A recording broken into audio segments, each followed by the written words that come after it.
What happens when Hollywood's most outspoken former bad boy sits down with daytime television's most fearless political commentator? Well, you're about to find out. And trust me, this is one interview that went completely off the rails. Before we dive in, make sure you hit that subscribe button and drop a comment below, because this story is absolutely wild.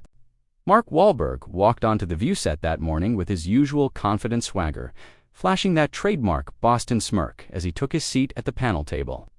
The audience erupted in applause, clearly excited to see the action star promote his latest film. But what started as a routine promotional appearance quickly turned into something nobody saw coming. "So Mark," Joy Behar began, her voice carrying that familiar mix of curiosity and mischief that longtime viewers know all too well. "Before we talk about your new movie, I have to ask you about something. You've been pretty vocal lately about your political views, and some people are saying you're trying to have it both ways. You want to be this tough guy from Boston, but then you also want to be accepted by Hollywood elites. Which is it?" The question hung in the air like a loaded weapon. Mark's smile faltered for just a moment, and you could practically see the gears turning in his head. The other hosts, Whoopi Goldberg, Sarah N., and Sunny Hosteen, exchanged quick glances, sensing that this wasn't going to be your typical celebrity interview. "Joy," Mark said, his Boston accent thickening slightly, as it always did when he was getting defensive, "I think you're misunderstanding something here. I don't try to be anything for anybody. I am who I am. I grew up in Dorchester, I worked my way up from nothing, and I've never apologized for my background or my beliefs." "But that's just it," Joy shot back, leaning forward with that razor-sharp focus she's known for. "You say you've never apologized, but didn't you literally apologize for some of your past actions? And now you're trying to position yourself as some kind of moral authority. It seems a little convenient, don't you think?" The audience was dead silent now. This wasn't the light-hearted banter they'd expected. Mark's jaw tightened, and his hands gripped the edge of the table. "Listen, Joy, I don't know what you're trying to get at here, but if you have something to say, just say it." "Okay, I will," Joy replied, her voice getting sharper. "You made a fortune playing tough guys in movies, but in real life, you seem to pick and choose when you want to be controversial. You'll speak out on some issues, but you stay quiet on others. That's not being authentic, that's being calculated." Mark's face was reddening now, and the cameras were capturing every micro-expression. "You know what, Joy? You sit here every day talking about authenticity. But what's authentic about sitting in a television studio, making judgments about people you don't even know? When's the last time you actually lived in the real world?" The other hosts were clearly uncomfortable. Whoopi tried to jump in with a joke to lighten the mood, but Mark held up his hand. No, let me finish. Joy wants to talk about authenticity. Let's talk about it. You've been on television for decades, living in your little bubble, and you think you understand what regular people go through. You think you understand what it's like to actually work for a living." Joy's eyes flashed with anger. "Excuse me, I've worked my entire life to get where I am. I didn't have movie star looks or connections. I earned my place at this table through talent and hard work." "Really?" Mark shot back. "Because from where I'm sitting, it looks like you've made a career out of being professionally offended. You sit here every day, stirring up controversy, dividing people, and for what? Ratings? Money. What exactly are you contributing to society?" The tension in the studio was electric. The audience was completely silent, mesmerized by this unexpected verbal boxing match. The cameras kept rolling, capturing every heated exchange. "You want to know what I contribute?" Joy's voice was rising now. "I contribute honesty. I contribute the willingness to call out hypocrisy when I see it. And right now, I'm looking at a perfect example of it." Mark laughed, but it wasn't a pleasant sound, hypocrisy. "You want to talk about hypocrisy? You make millions of dollars working for a network that's owned by a massive corporation, and you sit here every day pretending to be some kind of voice for the little guy. You live in a penthouse apartment, you probably haven't been on a subway in 20 years, but you think you speak for working people? At least I don't pretend to be something I'm not," Joy fired back. "I don't put on some fake tough guy act. For the cameras, I don't try to convince people that I'm just a regular guy from the neighborhood when I'm living in a mansion. Fake tough guy act." Mark's voice was getting louder now, his Boston accent becoming more pronounced with each word. "Lady, you have no idea what you're talking about. You think growing up where I grew up was an act. You think the things I've been through were just some kind of performance." The other hosts were frantically trying to signal the producers, but this train had left the station. Joy wasn't backing down either. "What I think is that you've built your entire career on this image of being some kind of street-smart tough guy. But the moment someone challenges you on your inconsistencies, you fall apart." "I'm not falling apart," Mark said, his voice dropping to a dangerous whisper, "but I'm getting real tired of listening to someone who's never faced a real challenge in her life. Tell me about authenticity." "Never faced a real challenge." Joy's voice cracked with indignation. "You have no idea what challenges I've faced. Just because you don't know my story doesn't mean I haven't had to fight for everything I've achieved." "Then tell me," Mark challenged, spreading his hands wide. "Tell me about these struggles. Tell me about the real Joy Behar, not the television personality. Because all I see is someone who's made a fortune by being controversial for the sake of being controversial." Joy paused for a moment, and for the first time since the argument began, she seemed to be considering her words carefully. But then, her expression hardened again. "You know what? I don't owe you my life story, but I will tell you this. The reason I do what I do is because I believe in holding powerful people accountable. And that includes actors who think they can buy their way into respectability." "Buy my way into respectability?" Mark was incredulous. "What are you even talking about?" "I'm talking about the fact that you've spent millions of dollars on charity work and public relations to try to clean up your image, but underneath it all, you're still the same person who committed violent crimes as a young man. Money doesn't erase that." The studio fell dead silent. Even the camera operators seemed to freeze. Mark's face went completely white, then red, then white again. His hands were shaking slightly as he gripped the table. Mark stared at Joy for what felt like an eternity, his chest rising and falling with barely controlled anger. When he finally spoke, his voice was low and dangerous. "You want to go there? You really want to go there?" "I'm already there," Joy replied, her voice steady despite the obvious tension. "You can't just ignore your past because it's inconvenient for your image." Mark stood up slowly, his chair scraping against the floor. The sound echoed through the silent studio like a gunshot. "My past? You think you know my past?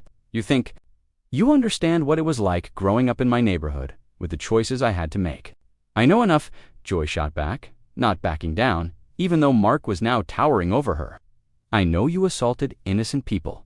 I know you committed hate crimes, and I know you've spent years trying to buy your way out of taking real responsibility." For it, the other hosts were completely frozen, watching this confrontation unfold like spectators at a car crash.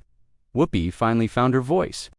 "Maybe we should take a commercial break and no," Mark interrupted, his finger pointing directly at Joy.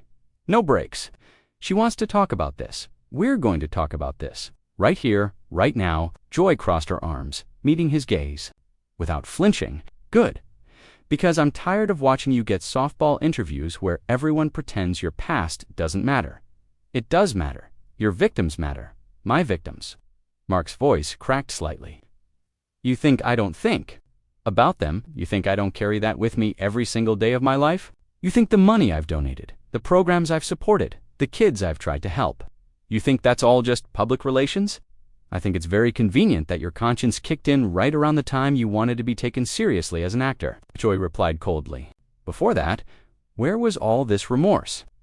Mark began pacing behind his chair, his hands running through his hair. "You know what your problem is, Joy. You sit here in your ivory tower, passing judgment on people, but you've never had to live. With real consequences, you've never had to look at yourself in the mirror and hate what you see. Don't you dare," Joy's voice was rising again, "don't you dare try to make yourself the victim here. You made choices. You hurt people. And now you want sympathy because you feel bad about it?" "I'm not asking for sympathy," Mark shot back. "I'm asking for understanding. Do you have any idea what it's like to be 15 years old, living in a neighborhood where violence is the only language anyone understands? Do you know what it's like to have to choose between being a victim or being a perpetrator?" Joy leaned forward, her voice dripping with skepticism. "Oh, so now it's society's fault. It's your environment's fault. Everyone else who grew up in..."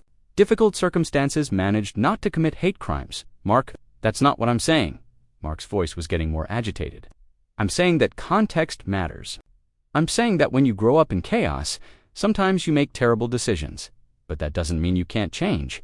That doesn't mean you can't become a better person. But have you really changed? Joy pressed. Because from where I'm sitting, you still seem like someone who lashes out when challenged. You still seem like someone who thinks being loud and aggressive will get you your way. Mark stopped pacing and turned to face her directly. You want to see aggressive? You want to see what aggressive really looks like? Because this right here, this is me being restrained.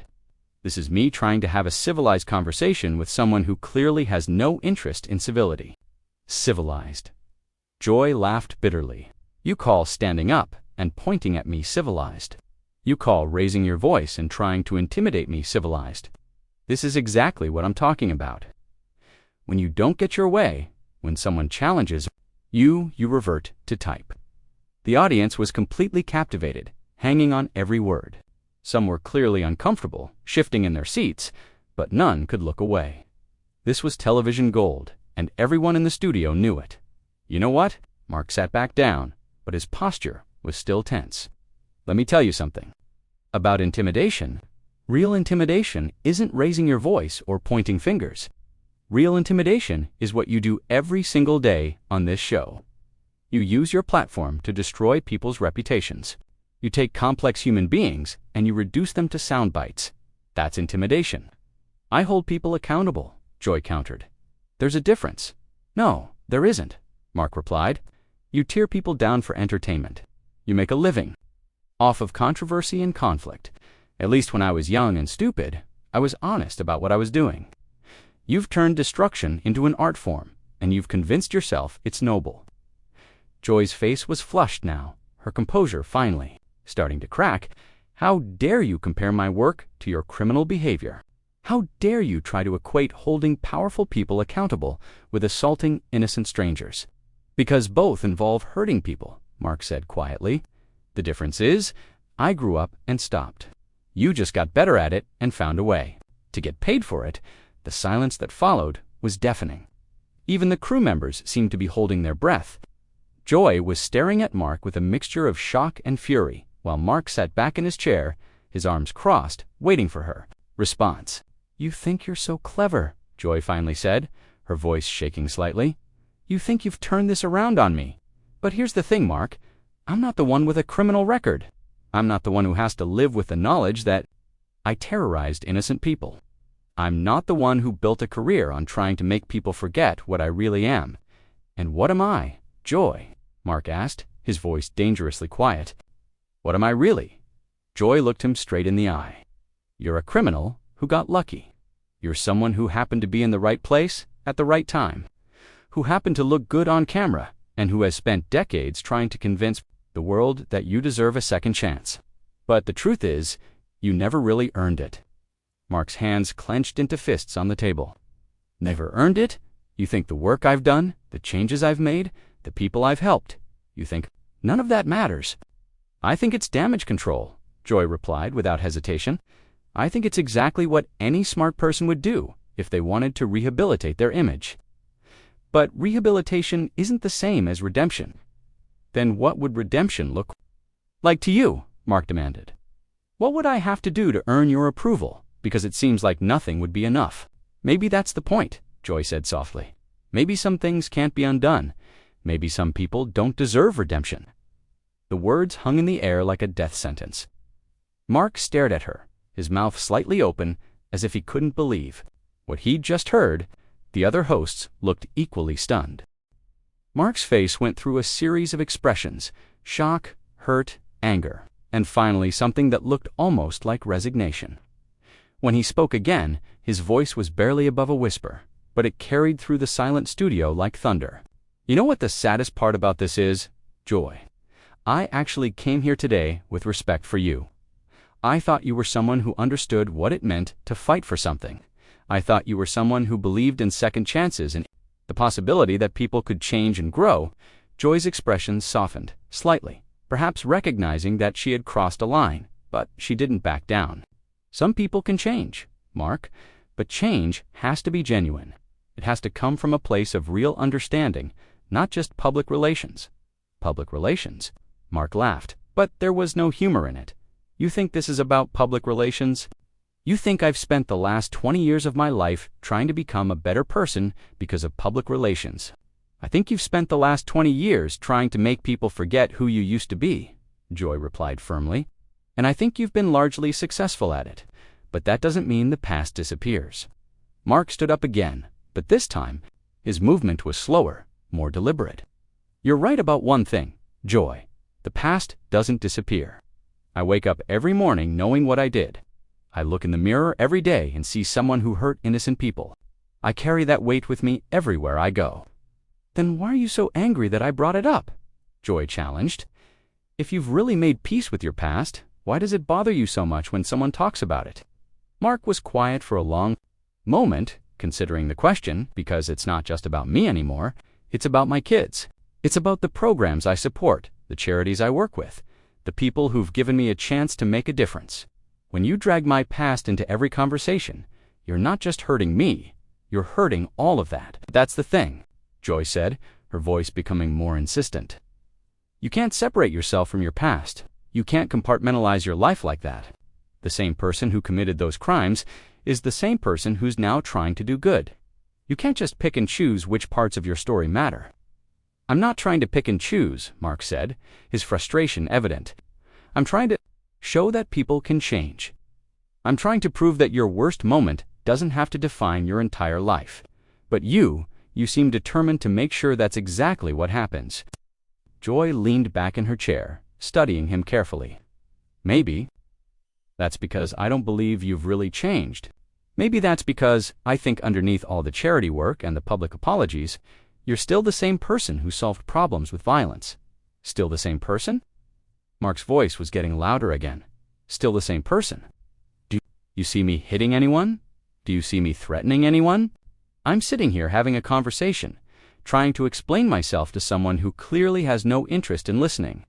You're raising your voice, Joy pointed out. You're getting aggressive. You're trying to intimidate me into backing down. That sounds pretty familiar. I'm not trying to intimidate you, Mark said through gritted teeth. I'm trying to get you to understand that you're talking about something you know nothing about. You're talking about a life you've never lived, circumstances you've never faced, and choices you've never had to make. I know enough, Joy replied stubbornly. I know you hurt people. I know you committed crimes. And I know you've spent years trying to make everyone forget about it. Mark stared at her for a long moment, then slowly began to smile. But it wasn't a pleasant smile. You know what, Joy? You're absolutely right.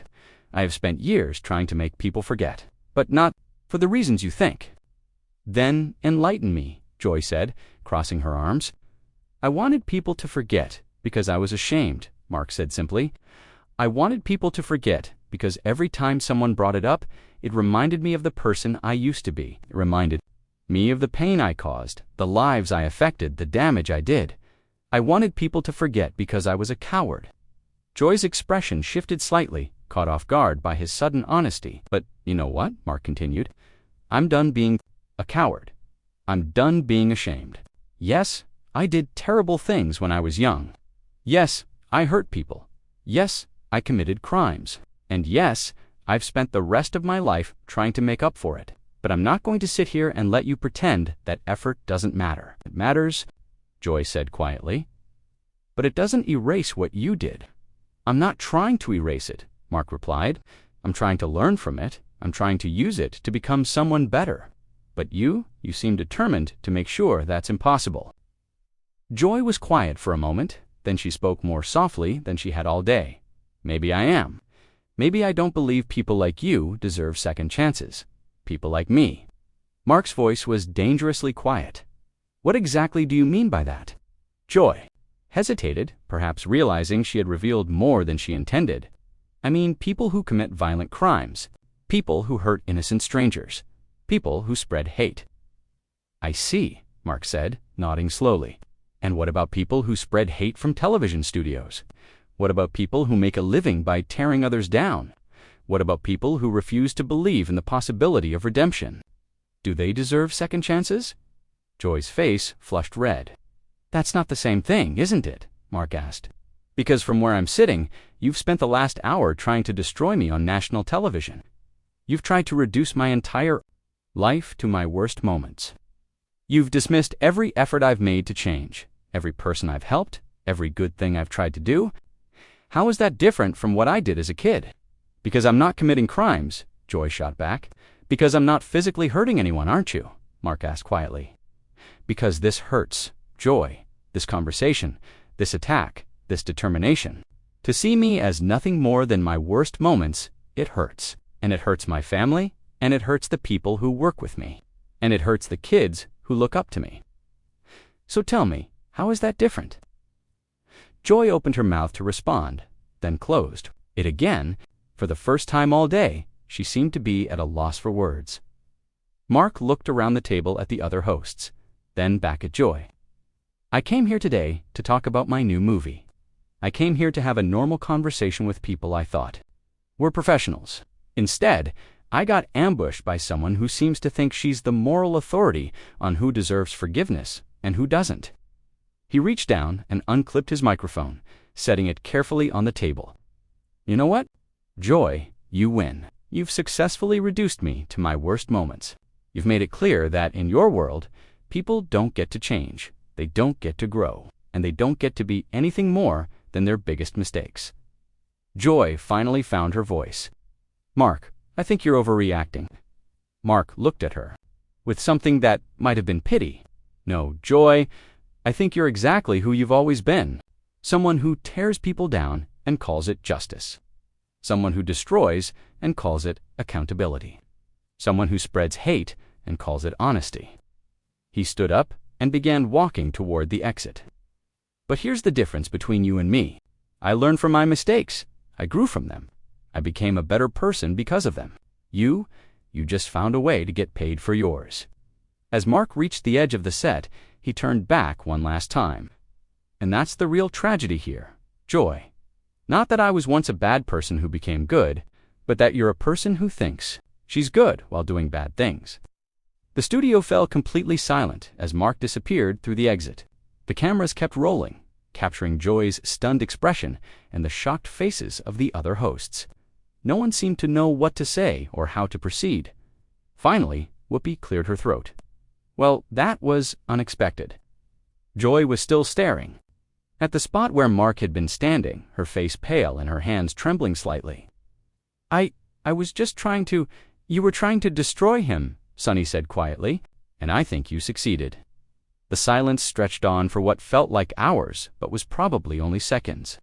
Finally, Joy looked directly into the camera, her composure beginning to return. We'll be right back after this commercial break. But as the camera stopped rolling and the studio lights dimmed, everyone in the room knew that something had fundamentally shifted. This wasn't just another heated exchange on daytime television. This was something much more raw, much more real, and much more devastating. And somewhere in the back of everyone's mind was the same question. Who was really right? What did you think about this explosive confrontation? Do you think Joy went too far, or was Mark overreacting to legitimate criticism? Drop your thoughts in the comments below. And don't forget to subscribe for more incredible stories like this one. What other celebrity interview would you like to see go completely off the rails?